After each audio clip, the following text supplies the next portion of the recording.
வணக்கம். Red news செய்திகளுக்காக நான் உங்கள் சுனிதா ராமச்சந்திரன். மாதவரம் தெற்கு பகுதி 28வது வட்ட கழகத்தின் சார்பில் நீர்மோர் பந்தல் திறப்பு விழா நடைபெற்றது. சென்னை வடகிழக்கு மாவட்டம் மாதவரம் தெற்கு பகுதி 28வது வட்ட கழகத்தின் சார்பில் நீர்மோர் பந்தல் திறப்பு விழா உதயநிதி ஸ்டாலின் அரசியல் நற்பணி மன்றத்தின் மாதவரம் பகுதி தலைவர் TR ரவீந்திரகுமார், 28வது வட்டக்கழக துணை செயலாளர் TR செங்குட்டுவன் ஆகியோர் ஏற்பாட்டில் மாதவரம் தபால் பெட்டி மற்றும் மூலக்கடை மேம்பாலம் அருகில் நடைபெற்றது. சென்னை வடகிழக்கு மாவட்ட துணை செயலாளர் தியாக தீபம், மாப்போ வேதா நினைவு மன்ற செயலாளர் T ராமகிருஷ்ணன் வரவேற்புரை நிகழ்த்தினார். 28வது வார்டு மாமன்ற உறுப்பினர் S கனிமொழி சுரேஷ் முன்னிலை வகித்தார்.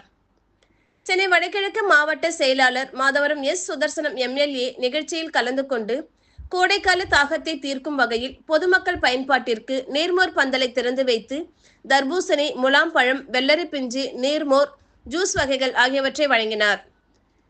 இந்நிகழ்ச்சியில் சிறப்பு அழைப்பாளர்களாக தலைமைச் செயற்குழு உறுப்பினர் மீசா ப மதிவாணன், மாதவரம் மண்டல குழு தலைவர் S நந்தகோபால், மாதவரம் தெற்கு பகுதி கழக செயலாளர் G துக்காராம், வட்டக்கழக நிர்வாகிகள் SK Panneerselvam, A Sasikumar, SM மோகன், A Munusamy, A Jayaselvi, Ma Po way Rajan, D Madan, MD Babu மற்றும் வட்டக்கழக நிர்வாகிகள் D Raman, D Venu, KS Ravi, K Ashokkumar, S Rajan Krishnan, A Sujatha, MP Natarajan, Mathi Ilango, S Arokiyaraj, Khaleel Rahman, Sakthivel உள்ளிட்டோர் கலந்து கொண்டனர்.